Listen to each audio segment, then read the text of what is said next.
Good morning students. आज हम continue करेंगे हमारा चैप्टर नंबर 3। लास्ट वीडियो में हमने मैक्रो एंड माइक्रो एनवायरनमेंट पढ़ा था, एक्सटर्नल एनवायरनमेंट का टाइप। आज हमें पढ़ना है डायमेंशन ऑफ बिजनेस एनवायरनमेंट। ये मैक्रो के ही 5 पॉइंट्स है, जिसे जर्नल एनवायरनमेंट भी कहते हैं। तो आपके 5 टाइप के एनवायरनमेंट्स होते हैं जिन्हें डायमेंशंस कहा जाता है: economic, social, technological, political and legal. तो first we learn economic environment. इनके ऊपर केस स्टडी आती है इस चैप्टर में से, तो अच्छे से पढ़ना। Economic environment refers a combination of economic system, economic policies या economic condition of a country. अगर कोई भी चेंज आपकी कंट्री की इकोनॉमिक पॉलिसी या इकोनॉमिक कंडीशन को इफेक्ट कर रहा है या इकोनॉमिक सिस्टम को इफेक्ट कर रहा है, तो वो इकोनॉमिक एनवायरनमेंट होगा। Economic environment consists of economic system, economic policies, economic condition prevailing in the country. All the three components of economic environment influences business to a large extent. इनमें अगर कोई भी चेंज आता है तो वो लॉन्ग टर्म इफेक्ट डालता है। They may create threats और ऑफर अपॉर्चुनिटी, दोनों हो सकते हैं। अगर कोई भी चेंज आया तो थ्रेट्स भी और ऑफर भी। Hence, the businessmen must timely scan the forces of economic environment so that threats may be avoided and opportunity may be encashed. तो बिजनेसमैन को क्या करना चाहिए? अपडेट रहना चाहिए, ताकि अगर थ्रेट्स हो तो वो उसे अवॉइड कर सके और अपॉर्चुनिटी हो तो उसे ग्रैब। क्या क्या मेजर एलिमेंट्स होते हैं? इकोनॉमिक सिस्टम सच है socialised economic system, capitalised economic system या mixed economic system. Economic policy like import export, taxation, industrial policy. Economic condition as an national income, general price level या rate of interest. ये आपको तीनों चीज़ें बताइए। हमने कहा ना कि इन तीनों का कॉम्बिनेशन है सिस्टम, पॉलिसीज एंड कंडीशन। तो सिस्टम क्या होता है, पॉलिसीज क्या होती है, कंडीशन क्या होती है। अगर इनमें कोई भी चेंज आया है तो वह आपका इकोनॉमिक एनवायरनमेंट होगा। इम्पैक्ट क्या होगा? एग्जाम्पल देखिए, a decrease in bank rate significantly increase in the demand of goods and service. अगर बैंक रेट कम हो जाती है, बैंक रेट कम होगी तो क्या होगा? लोगों के पास पैसा ज़्यादा आएगा, लोग कम रेट के ऊपर उन्हें लोन जल्दी मिलेगा, मनी सप्लाई बढ़ेगी। पैसा ज़्यादा होगा तो वो अपनी डिमांड बढ़ेंगे। तो रेट में चेंज आने की वजह से प्रोडक्ट की डिमांड बढ़ गई। अब इसमें बिजनेस का कोई कंट्रोल नहीं, इसीलिए एक्सटर्नल फोर्स है। A rise in the income of people leads to increase in demand. अगर पब्लिक की इनकम बढ़ जाए, इनकम लेवल बढ़ जाएगी तो भी डिमांड बढ़ जाएगी।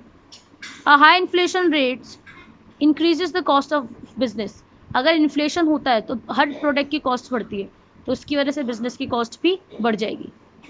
ठीक है, तो इन सबका इफेक्ट इकोनॉमिकली पड़ा। कैसे? या तो इकोनॉमिक कंडीशन पे पड़ा होगा, या तो पॉलिसीज पे, या तो सिस्टम पे। सोशल एनवायरनमेंट का मतलब होता है social forces like traditions, values, social trends, fashion, wishes, health, hopes, level of education, standard of living. इन अगर सोशल वैल्यूज इन सब चीज़ों से जुड़ा हुआ है तो वो होगा सोशल एनवायरनमेंट। तो 3 मेजर एलिमेंट है, या तो ट्रेडिशन लाइक दिवाली, क्रिसमस, गुरु पूर्व। इसके ऊपर जैसे दिवाली पे कुछ चीज़ों की डिमांड कॉमन है, लाइट्स, दिया, कपड़े ज़्यादा बिकते हैं। ठीक है। वैल्यूज़, मॉरल प्रिंसिपल्स जो होता है सोसाइटी में। And social trends and refers are general change and development in the society such as health and fitness trend. अब आजकल लोगों को जिम का बहुत क्रेज़ लगा है, तो ये सोशल ट्रेंड हो गया। ये किसी एक पर्टिकुलर एरिया में नहीं है, नॉर्मल है, कॉमन है हर जगह। इम्पैक्ट क्या होगा? अगर बहुत सारे फेस्टिवल्स हैं तो अपॉर्चुनिटीज़ भी बहुत सारी है बिजनेस के पास। इंडिविजुअल फ्रीडम की वजह से लोग मार्केट में चॉइस कर सकते हैं। Social justice is a value which create social responsibility of a business. Equality is a value which emphasises that enterprise must give equal remuneration to male female.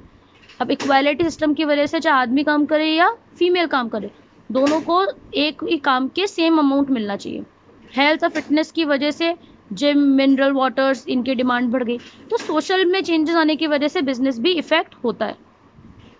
Technological environment, जो किसी new innovation या new technology जिससे goods या service produce होती हो उससे affected हो। जैसे discovering new ways of production goods and services, या discovering new methods of operating a business. कुछ नया जिससे बिजनेस चलता हो या जिससे गुड्स बनते हो। For example, with the advent of television in the market, the cinema and radio industries were adversely affected. TV के प्रमोशन से सिनेमा और रेडियो पे नेगेटिव इम्पैक्ट पड़ा है। आजकल हर किसी के मोबाइल में प्लेलिस्ट होती है, तो रेडियो उतना कोई सुनना पसंद नहीं करता। With the arrival of photo state machines in the market, the carbon paper industry suffered a setback. Photo state की वजह से कार्बन कॉपी नहीं होती। पहले कार्बन कॉपी होती थी फोटो कॉपी का काम करने के लिए, लेकिन एक पीछे आप लगाते देन लिखते थे तो एक साथ 2 कॉपीज निकलती थी, 3 भी निकल सकती थी। लेकिन जब से फोटो स्टेट का ज़माना आया है, कार्बन पेपर इंडस्ट्री बंद हो गई। ठीक है, तो ये है कि नई टेक्नोलॉजी आने की वजह से बिजनेस पे क्या इम्पैक्ट पड़ा। Political environment. पॉलिटिकल एनवायरनमेंट का मतलब होता है जो गवर्नमेंट के थ्रू किया जाए जर्नल स्टेबिलिटी के लिए। जितने भी इम्पैक्ट्स हैं गवर्नमेंट के जाएंगे। ठीक है, जैसे कंट्री में पीस के लिए attitude of the government towards business, type of government, single party government है, मल्टी पार्टी गवर्नमेंट है, तो ये लोग अगर कोई भी इफेक्ट करता है, मतलब कौन लोग, गवर्नमेंट अगर कोई भी चेंज करती है तो पॉलिटिकल एनवायरनमेंट होता है। इम्पैक्ट देखो, एक एग्जांपल दे रखा है। 1977 में Janata government adopted a signal attitude towards the multinational companies. As a result the multinational company like IBM and Coca Cola had to ignore India. Government का इम्पैक्ट किसके ऊपर पड़ा, कंपनीज के ऊपर। न्यू गवर्नमेंट ने इंकरेज किया MNCs को for investment in India. This lead to opening the doors of the Indian market for the multinational companies. The Coca Cola entered the Indian market once again. अब जो नई government है उन्होंने MNC के लिए हाँ करा आफ्टर ग्लोबलाइजेशन, तो कोका कोला वापस इंडिया में आ गया। ठीक है, तो जब गवर्नमेंट कोई चेंज करती है तो उससे हम लोग पॉलिटिकल एनवायरनमेंट कहते हैं, जिसकी वजह से बिजनेस इफेक्ट होता है। Last, legal environment. Legal environment का मतलब होता है जिसके लिए कोई पर्टिकुलर एक्ट पास करना पड़ा। ठीक है, जिसके लिए कोर्ट का जजमेंट होगा, डिसीजन होगा, और उसे या तो स्टेट या तो सेंट्रल या तो लोकल लेवल की जो गवर्नमेंट होती है वो डिसाइड करती है। एलिमेंट्स क्या है, कोई स्पेसिफिक एक्ट होना चाहिए। डिसीजन जो है वो बहुत सारे कमीशन एजेंसी लेंगे which is appointed by the government, and judgements of court. ठीक है, for example, by removing control on the capital market, a huge amount of capital was collected by issuing various new issue in a primary market. अब क्या है, capital market पे किसी का control नहीं है, तो बहुत नए अमाउंट में, बहुत प्राइमरी मार्केट के अंदर नए अमाउंट में काफ़ी शेयर्स इशू हो गए। क्यों, क्योंकि रूल चेंज हो गया, नया लॉ बन गया। With the introduction of relaxation in FDIs, foreign direct investment, foreign exchange, many multinational company enter India market. जब से FDIs को फ्री फ्लो एंट्री मिली है, इंडिया के अंदर काफ़ी MNCs हुई है, जिसकी वजह से क्या हुआ, foreign exchange currency, foreign exchange reserve हमारी कंट्री में बढ़ गए, ज़्यादा करेंसीज आने लग गई। क्यों, क्योंकि एक्ट चेंज हो गया। तो लीगल एक्ट का मतलब कोई रूल चेंज हुआ है, और ध्यान रखना रूल को तोड़ने पर पेनल्टी लगती है, इसी तरह किसी एक्ट को तोड़ने पर भी पेनल्टी लगेगी। तो ये हमारा था लीगल एनवायरनमेंट। इस साल इसके आगे का सिलेबस आपके CBSE ने कट कर दिया है। इस चैप्टर में हमें सिर्फ यहीं तक पढ़ना था, तो इसी के साथ हमारा ये चैप्टर ख़त्म होता है। कोई भी डाउट हो तो just send me on our group, बाकी हम हमारे लाइव सेशन में डिस्कस करते हैं। आप इसके शॉर्ट नोट्स बना के रखिएगा एंड मुझे PDF के फॉर्मेट में सेंड करना। Thank you.